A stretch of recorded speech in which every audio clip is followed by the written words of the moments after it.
Ladies and gentlemen, I am back with the Obsession Beast Parent Education Level 1 course, class number 2. And with this class, we're going to be looking at and discussing essentially the realities of 7v7 and 9v9 that follow the mantra and the model of U.S. youth soccer. Now, moving into the actual premise of what we're going to be discussing in this class, the first question you should see on your screen is, are you opposed to young players getting more of the following 8 ideas? And these 8 ideas are basic and they fit perfectly in line with, in my opinion, of what kids at this age group, which would be like 7, 8, 9, 10, 11, and 12-year-olds, want to do when they play the game of football. And without further ado, let's jump into what that's going to look like and what we should be demanding of them. So the first one is having more fun. Kids at this age range, like I said, 7 to 12, they want to have fun and they want to have a lot of fun. So like you can see the picture that I chose here is Cristiano Ronaldo doing his Su celebration. Like, we'll discuss more about it in a second, but the point is kids want to have fun and enjoy, right? Second one would be more touches on the ball. I think we can all kind of agree that having more touches on the ball is important and a benefit to kids playing the game.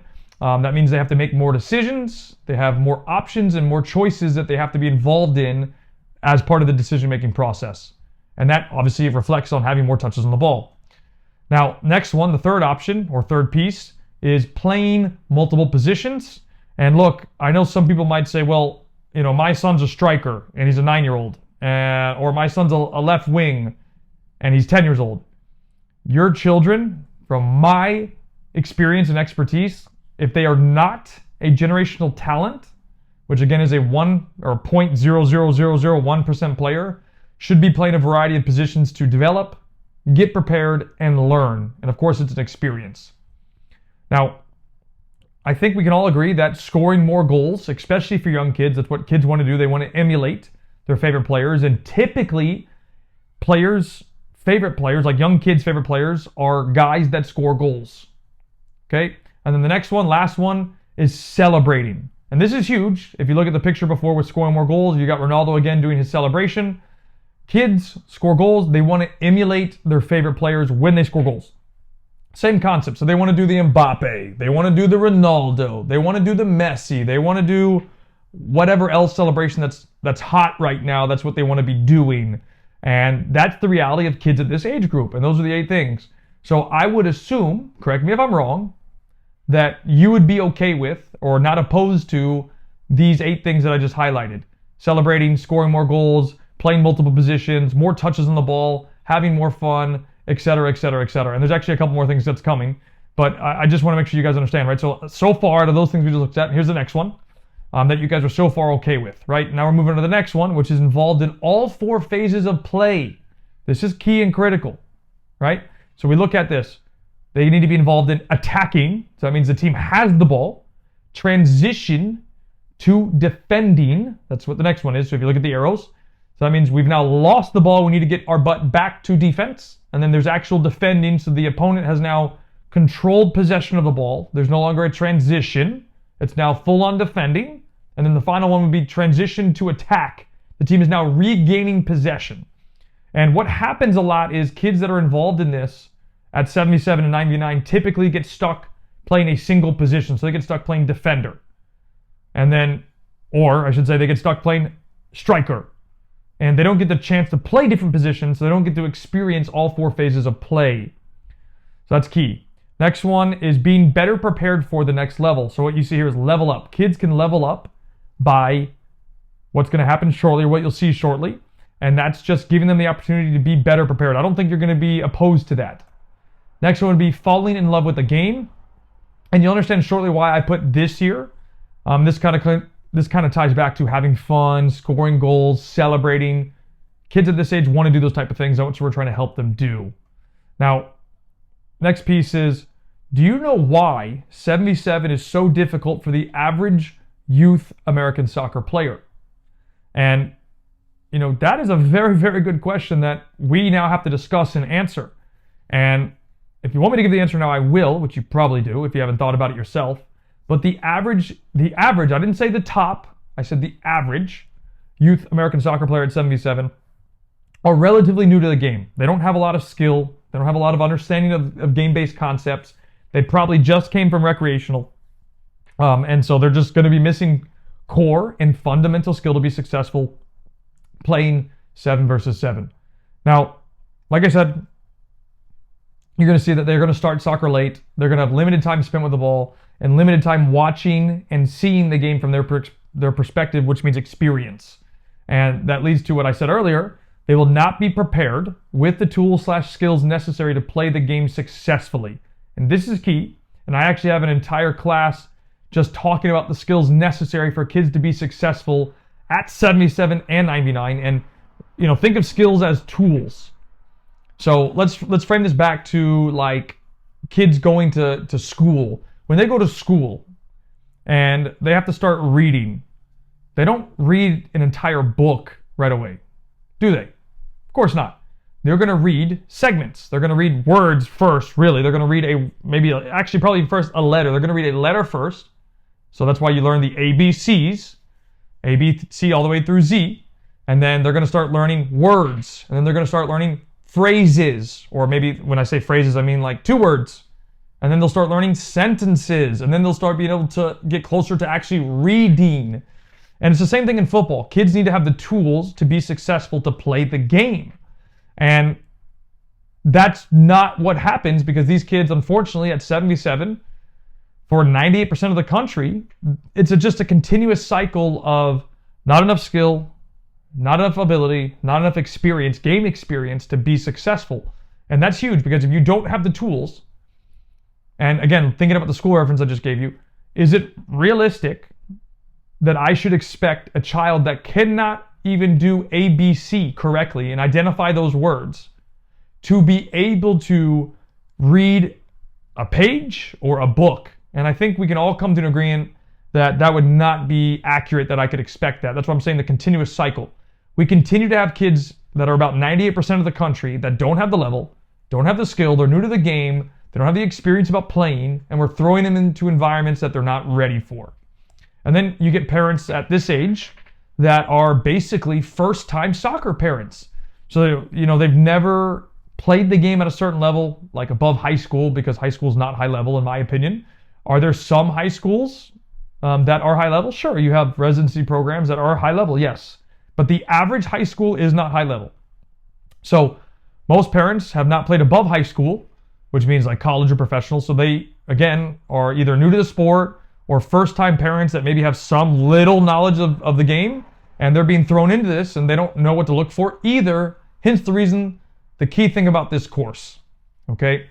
Now, these are kind of the effects that you're going to see for the 98% of kids that just don't have the level. So we're going to see here, kids with low or no skill, which I've already highlighted, pigeonholed to play one single position. This is where I talked about those 4 key phases of play: attacking, transition to defense, defense, and transition to attack.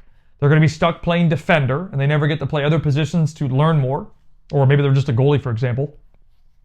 When they go to team practice, that's 80% scrimmages, which is obviously going to be a problem.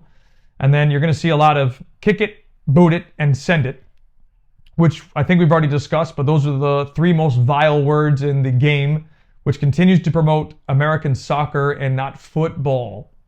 And like I said a second ago, being pigeonholed, they're only going to play one side of the game, so they don't get all 4 elements. You're going to have parents screaming and joysticking their kids the entire time, which is only going to impact their long-term development and joy of the game, obviously. Like, if you think about when you work, do you want people screaming and or joysticking you to get your job done? I'm going to assume no, I don't. And the people that I have spoken to as well don't. So I'm sure you can imagine why kids wouldn't want it. And then the next piece would be the same thing about coaches. Coaches do the same thing on the sideline. Like, you'll hear coaches screaming, kick it, boot it, send it. Just going off on these kids. And there's way more to that, but I think you get the point. Next one would be, especially for 77, is what I call the boot ball line, which is actually known as the build-out line. But basically, this references, most teams, again, 98% of the country, when they know that the build-out line is going to be there, they're going to line up 3 kids on that line, that the second they can then be released to go pressure, they'll send 3 guys to go pressure that ball. And when that happens, it's almost like a hot potato. So the guy that's going to be receiving, the defender that's going to be receiving the ball, says hot potato, bam, smacks it out. So it becomes kickball, boot ball, send ball, whatever word you want to use to describe that, that's up to you. Now, the last point would be players getting less than 50 touches in a game on the ball. So that means a touch would be control, pass. That's 2 touches. So if they're getting less than 50 touches on the ball, where do you expect them to actually get better? And like I said, this affects 98% of the country. And then what happens is clubs and parents love to use social media, hence the picture on the bottom right of the corner, where trophies become the most important thing and kids unfortunately take the back seat. So what this means is kids, the players, the whole reason why they're even here in youth sports, are no longer the priority of this. It's now trophies for parents to go on Facebook or Instagram or TikTok or Twitter or whatever platform they're using to post their kids' success. And then clubs, of course, do the same thing. What do you think this brings to the club? Additional revenue, because more people are going to see that and say, my son or daughter needs to play for this club because they're winning. And that's where this whole thing comes into play. And then we wonder why by 13 years old, kids are quitting football at an exponential rate. And it's not even just football, it's all sports. But it kind of ties back to what I was saying before, is they have not fallen in love with the game. The reason why I'm lucky enough to be in this position today is because at some point when I was a young player, football became my life, my livelihood. Like, it was basically everything that I dreamed about. Did I do some other stuff too? Sure. But I'm probably the most un-American American in the sense of I focused on football. I didn't do a dang thing else except football. It was my life. And if your player hasn't fallen in love with the game at that level, at some point they're going to quit. They're going to leave the game completely because they just don't have that love for the game yet. So just be aware of that, because that's important. And actually, you'll see later, I don't think it's this class, but another class we have where you're going to see the actual statistics about kids quitting the sports in general. Now, typical 77 and 99 matches look like the following. And this is actually kind of crazy if you really think about it. Like, even if it might even be your own kid's game. In fact, if it's impacting 98% of the country, more than likely it's impacting your kids. And the first one is the ball is always in the air. So in the air, not on the ground, in the air, or out of bounds. So behind the goal, I didn't say in the goal, behind the goal or sidelines. That happens a lot. Parents screaming and joysticking their players. Same thing. Coaches screaming and joysticking their players. This leads to kids not having fun.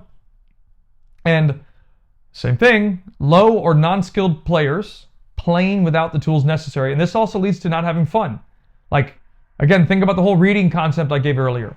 If children know how to read, that can make reading more fun, but you have to build the steps. The same thing here.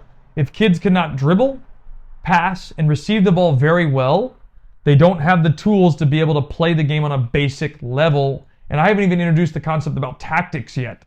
So if they don't have the basic tools to be successful to play, how do you think that they're going to have fun, especially when parents and coaches are screaming and or joysticking them? And you can probably guess that they're not going to have a lot of fun. Now, if we move to the next piece of this, did you know that the average 7, 8, and 9-year-old can understand the following, or I should say can only understand the following 4 things: themselves, a teammate, a defender, and a ball. So that means them and a friend versus an opponent, and then the ball that everybody plays with. And I think you might be able to, relay that if you go watch your child's game for 98% of the country. Again, there are exceptions to the rule because there will be 2% of the country that have more game experience, more ability to play already, that they can handle this. And I happen to have one team that can do that. That is 77. They're 2014. They're pretty good at being able to do more than just these 4 things, but you'll still even see elements with them struggling with these 4 things. Or I shouldn't say struggling, but only being able to implement those 4 things. So that's a key takeaway. Now, if you're not opposed to the previous ideas that you've seen in the previous slides and the conversations we've been having so far, then you'll probably really like the stuff that you're going to see momentarily, which will be expanded on in further detail later anyways in future classes. But I'm just trying to introduce the idea to you so you can think about longer term development as you continue to go through this programming. So the Obsession Beast recommendation is the following. And you look at this, don't even worry about the top part. but look at the number of players, small-sided games, and age group. And this is where it gets very interesting because you can see the first one, number of players 3, small-sided game 2v1, and then the age groups U9 to U11. That would be 3 age groups, by the way, U9, U10, and U11. And this says 2v1 for 3 years. You could say 2 to 3 years. All right, you look at the next one. Number of players 5, small-sided game 3 versus 2. U11 to U13. That's again 3 age groups. U11, U12, U13. So they use one age, or we use one age, that allows you to intertwine a little bit. Right? So that's why it says U11, U9 to U11, U11 to U13. Okay? So our format for development with Obsession Beast, so if you've been to any of our events or you've seen the training, is 1v1 to 5v5. And this really focuses on these 4 key elements: striving to achieve individual mastery, development and group concepts, give everything possible to win, and then, of course, dominate the field. And I think if you think about what it takes to be successful playing as a player, as a kid, you need to have individual skill, you need to have development and group concepts, 1v1 to 5v5, and you need to be able to give 100% effort and intensity, and hopefully, this is why you're a beast, or should be a beast, you dominate the field. That's fair. Okay, now continuing on, here's 2 more formats. We're not going to go too much into it, but again, same thing. So don't really worry about the top part, but you got the number of players, small-sided game, and age groups, right? So it continues the same way. You can see the same form. But basically what you're seeing is 3 templates that we have. One was for solving a player surplus situation. This one is now possession. And then the last one, which you'll see here in a second, is creating a player surplus, which again, I will break down in a future class. I'm just trying to present the information to you so you can kind of understand what it looks like and what we're going to be talking about in the future. Okay, hopefully that makes sense. Now moving to the next point, Roberto Carlos. May or may not have heard of him. This is myself, my brother within the white shirt, Roberto Carlos in the middle, and then his nephew, who used to play for us for 3 years. And Roberto Carlos, if you don't know who he is one of the, if not the best left back, if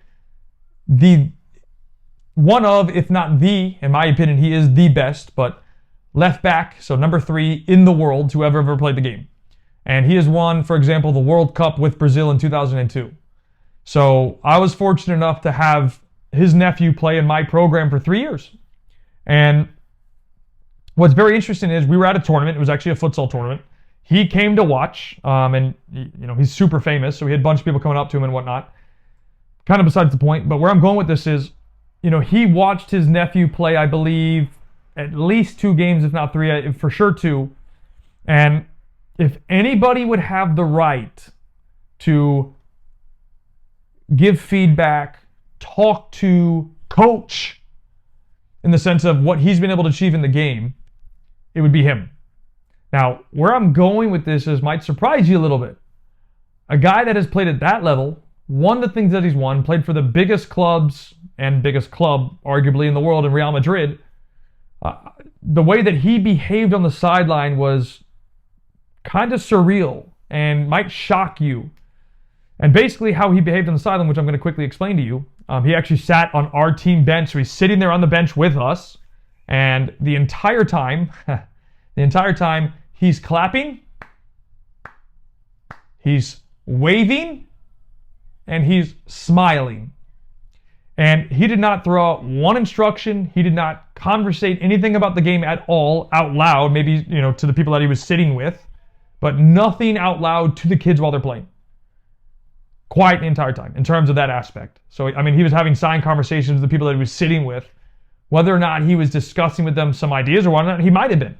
But he wasn't, and the key thing to this is, he wasn't throwing that to the kids. He wasn't saying, for example, to his nephew, hey, you need to go back. Okay, step up. Go close this here.